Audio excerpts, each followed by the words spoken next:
waitress will probably start the first pour, and also your friends and family may be pouring tea for you as well.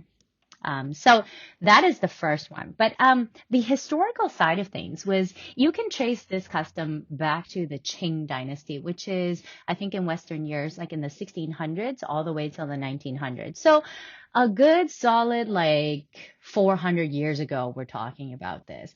And it is actually a custom that we would say came from the Emperor Qianlong, who ruled in the Qing dynasty. And he was one of those really, I guess, adventurous type of emperors because he loved to be in the sort of day to day, everyday people's lives. And he would always travel almost incognito because he would kind of dress a little bit down for his royalty, but obviously he would travel with some bodyguards and security people because, he is the emperor of China.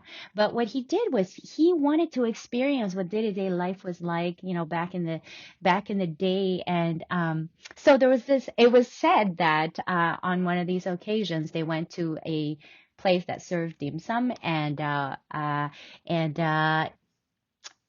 emperor actually shocked his staff by actually serving them tea. So he actually poured tea. Now, back in the day, I don't know if you guys have ever seen the old like dramas or historical movies about, the emperors. And notice how like everybody would always have to kneel in front of them, to say hello, to say thank you, like everything. Like, if the emperor was there, you would kneel. That's the first thing you do, and then you're always looking down and you're bowing, right?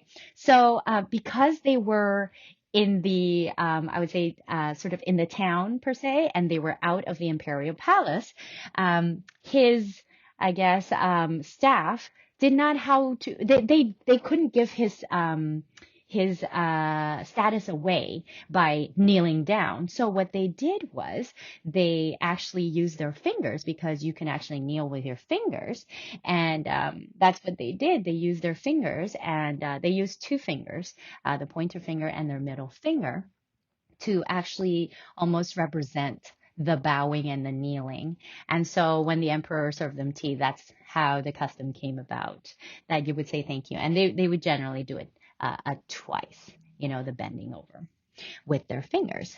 So that was really interesting to me when I, kind of came around that ritual and that there's like a historical aspect. I mean, back in the day, I just learned it because my Cantonese friends taught me how to do it, but I didn't really like put the two and two together. I had no idea that that's how it came about. And so now I'm sharing that knowledge with you. And now you are even more well versed as to how to say thank you properly at the yum cha table. So the second thing is very, very, I would say efficient if you do know this technique, because it is for when you are at the restaurant and you run out of tea, which happens all the time because we have like a full table of people. You are enjoying your dim sums and you are drinking your tea as you conversate. The teapot's not huge, right? So the teapot will run out of tea every time that you have to fill around. And so when you need a refill for your tea to add more hot water or to have a separate pot of hot water, which is what we do nowadays at a lot of restaurants, what they do is they'll bring you a pot of tea and then they'll also bring you a separate pot of hot water. That's a very modern day thing. And they do that because, sometimes the restaurant gets really busy and they may miss out on actually refilling your tea. So one of the things that you want to learn to do is for more tea or to refill the hot water in your tea, what you do is you flip over the lid and or you stand the lid on the teapot ajar. So that is one way that you can subtly and not have to raise your hand and call for your server over in this hustle and bustling like little marketplace. And so what a lot of servers will do is they'll see the teapot lid and they'll know that you need a refill. And so without you having to, interrupt your conversation and try to get somebody's attention, that's what you would do. Very cool, right? Number three, is very, it's like a pet peeve. Um, that you do not ever stand your chopstick like straight up in a bowl, whether it's a bowl of rice or a bowl of noodles or a bowl of, you know, whatever it is that you order, like fried rice or whatever. So it is not recommended that you ever stand your chopsticks up because that is a symbol of death and mourning. And it's because Chinese people, when we worship our ancestors and we're at the grave or we are at a temple, what we do is we place incense into this giant pot, right? And you stand them up, and basically the incense will burn over the hours. And so the chopsticks almost resemble that. And so you don't want to be doing that at a table at a restaurant.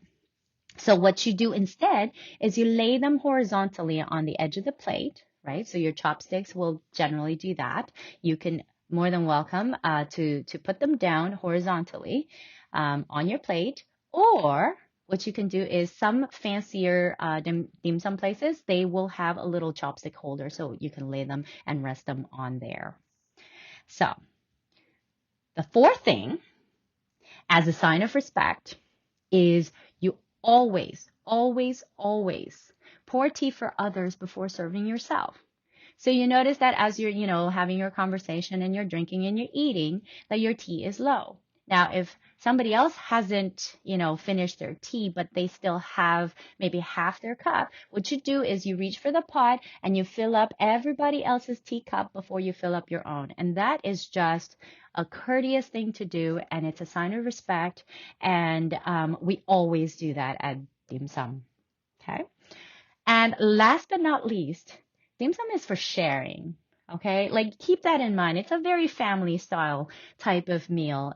It's for sharing. And so whenever there is like one last piece left of whatever dish that there is, please make sure you ask everyone at the table before you take in the last piece. Obviously it's, a sign of respect, and it's also just a courteous thing to do. We never stake a claim to any one dish in particular. So that's something that we generally will teach our kids as well. So that is those are the five, like, I think, absolute basics. If you can master those, you will eat dim sum like a pro. So what are they again? Number one, you have to master the etiquette. How do you say thank you when somebody is pouring you tea? You use your fingers. Now, if you're single, remember, you use your pointer finger. If you are married, you use two fingers. I bet you a lot of people didn't know that there's actually two different types of ways of saying, depending on, what your marital status is. So even if you ask some Chinese people, they may not know. So that's kind of a cool little fun fact that I kind of came across during my research. So number one was master how to say thank you, right, out of the etiquette protocols. Number two, for more tea, what you do is you flip over the lid or you stand it on top of the teapot or jar. Number three, where do you lay your chopsticks? You always lay it horizontally at the edge of the plate. Number four, always pour tea for others before you pour for yourself. And number five, always remember to be courteous and that dim sum is for sharing. So you ask everybody at the table before taking the last piece of any dish. I gotta say, you guys, how many of us is actually now looking forward to restaurants opening up again so that we can actually go for yum cha? Oh my God, I gotta say, like, we are so ready in my little household of four. Like, we are so ready to go back to those days where we could enjoy dim sum. Like, wow, I don't know if everybody else shares the same sort of angst. But wow, I didn't realize the importance of how much we enjoyed dim sum until this whole pandemic, because, restaurants being closed off really has changed our way of interacting with our friends, our family, our people, and also just, enjoying different types of restaurants that we would normally go to. Like, I will never take dim sum or yum cha for granted again. All right, Healthy Wisdomers. It's been such a pleasure to share with you guys again on this episode, and I thank you all for listening.